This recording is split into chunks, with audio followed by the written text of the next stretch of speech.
नमस्कार, मैं हूं अंकुर और आप देख रहे हैं सत्यहिंदी.com। आइए एक नजर डालते हैं अब तक की सुर्खियों पर। भूटान में चीन के 2 किलोमीटर अंदर घुसने की खबर के बाद भारत सरकार के डोकलाम से चीन के चले जाने के दावों पर सवाल खड़े हो गए हैं। एनडीटीवी की खबर के मुताबिक कुछ सैटेलाइट तस्वीरें भी सामने आई हैं जिसमें भूटान में चीन की उपस्थिति देखी जा सकती है। इसी को लेकर कांग्रेस के पूर्व अध्यक्ष राहुल गांधी ने मोदी सरकार पर हमला बोला है। राहुल ने कहा है कि चीन की भू राजनीतिक रणनीति का मुकाबला पब्लिक रिलेशन से चलने वाली मीडिया की रणनीति से नहीं किया जा सकता है। उन्होंने कहा कि लगता है कि इतनी साधारण सी बात को भी भारत सरकार चला रहे लोगों ने टाल दिया है। केरल पुलिस अधिनियम संशोधन अध्यादेश पर बढ़ते विवाद के बीच विजयन सरकार ने यू टर्न ले लिया है। उन्होंने सोशल मीडिया पर पाबंदी वाले अध्यादेश को फिलहाल लागू नहीं करने की बात कही है। सीएम पिनाराई विजयन ने सफाई देते हुए कहा कि केरल पुलिस अधिनियम संशोधन अध्यादेश की घोषणा के बाद से अलग अलग लोगों के कई सारे सुझाव आए हैं। केरल सीएम ने कहा कि खासकर उन लोगों ने इस कानून को लेकर चिंता व्यक्त की है जिन्होंने प्रदेश में लोकतंत्र को बचाने के लिए एलडीएफ का साथ दिया। ऐसे हालात में हम इस कानून को लागू नहीं करेंगे। हाल ही में बिहार विधानसभा चुनाव और अन्य राज्यों में हुए उपचुनाव में कांग्रेस को मिली हार पर पार्टी के वरिष्ठ नेता गुलाम नबी आज़ाद ने कहा कि चुनाव में हार से हम सभी चिंतित हैं, खासकर बिहार और उपचुनाव परिणामों के बारे में। मैं हार के लिए नेतृत्व को दोष नहीं देता, पर पार्टी से जुड़े हमारे लोगों का जमीनी स्तर पर संपर्क खत्म हो गया है। उन्होंने कहा कि कांग्रेस नेताओं को कम से कम चुनाव के दौरान 5 स्टार कल्चर को छोड़ देना चाहिए। आज़ाद ने कहा कि हमारे नेता आजकल टिकट मिलते ही 5 स्टार होटल में कमरा बुक करा लेते हैं। नेताओं को पता होना चाहिए कि ऐसे चुनाव नहीं जीते जा सकते। गुलाम नबी आज़ाद के बयान के बाद लोकसभा में कांग्रेस के नेता अधीर रंजन चौधरी ने पार्टी नेतृत्व पर सवाल उठाने वाले नेताओं पर सख्त नाराजगी जताई है। उन्होंने कहा कि हम बंगाल में मैदान में उतरे हुए हैं, हमारे कार्यकर्ता पूछते हैं कि हम तो यहाँ लड़ रहे हैं, मगर ऊपर के जिन नेताओं को कांग्रेस की मेहरबानी से नुमाइंदगी का मौका मिला, अगर वो लोग कांग्रेस में रहते हुए हमारे नेता के खिलाफ या पार्टी के खिलाफ अगर इस तरीके से विरोध करते रहे तो हम लोगों को क्या कहेंगे। अधीर ने कहा कि मैं उन लोगों को ये सलाह दूंगा कि ज्ञान देना बंद करिए, या तो कुछ करके दिखाइए या चुप रहिए। महाराष्ट्र के पूर्व मुख्यमंत्री और बीजेपी नेता देवेंद्र फडणवीस ने कहा कि पाकिस्तान का कराची एक दिन भारत का हिस्सा होगा। फडणवीस की ओर से ये बयान मुंबई की एक दुकान का नाम बदलने की मांग के बीच आया है, जिसमें एक शिवसेना नेता ने कथित तौर पर बांद्रा स्थित कराची स्वीट्स के मालिक को दुकान का नाम बदलने को कहा था।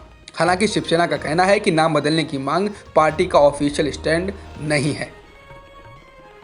फडणवीस के कराची वाले बयान पर शिवसेना सांसद संजय राउत ने जवाब दिया। उन्होंने कहा कि पहले पाकिस्तान द्वारा कब्जाए गए कश्मीर के हिस्से यानी पीओके को वापस लाएं, कराची को बाद में देख लेना।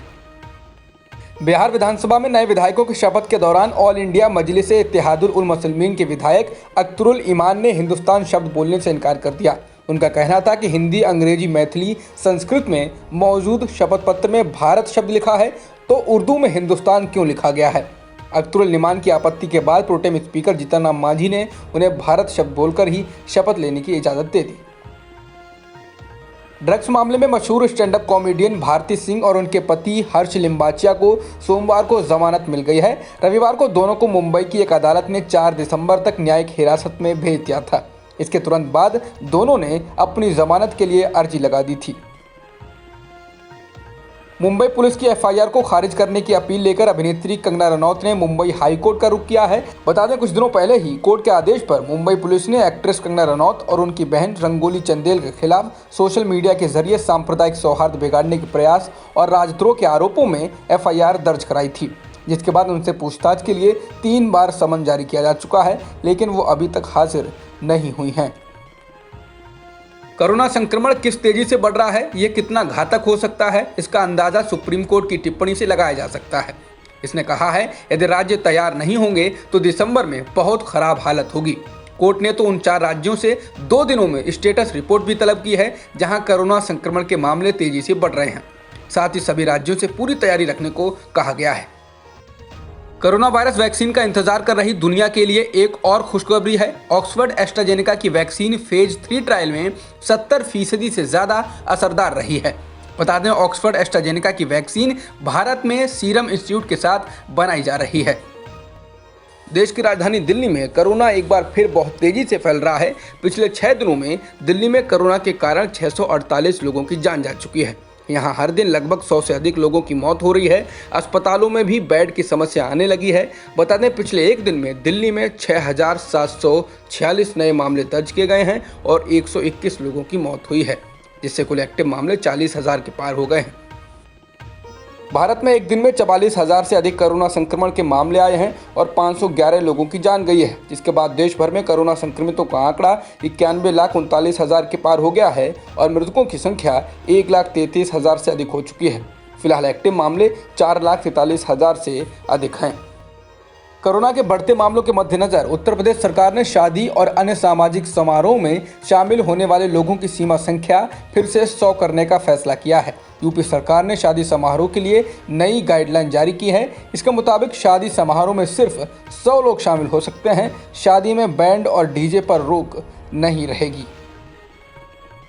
हिमाचल प्रदेश में कोरोना वायरस के बढ़ते मामलों को देखते हुए 31 दिसंबर तक राज्य के सभी स्कूल और कॉलेजों को बंद करने का फैसला किया गया है। स्टूडेंट्स की पढ़ाई का नुकसान ना हो, इसके लिए 26 नवंबर से ऑनलाइन क्लासेस शुरू होंगी। हिमाचल सरकार ने कैबिनेट बैठक में यह फैसला किया है। बता दें, इससे पहले मुंबई में भी सभी स्कूलों को 31 दिसंबर तक बंद करने का ऐलान किया गया था।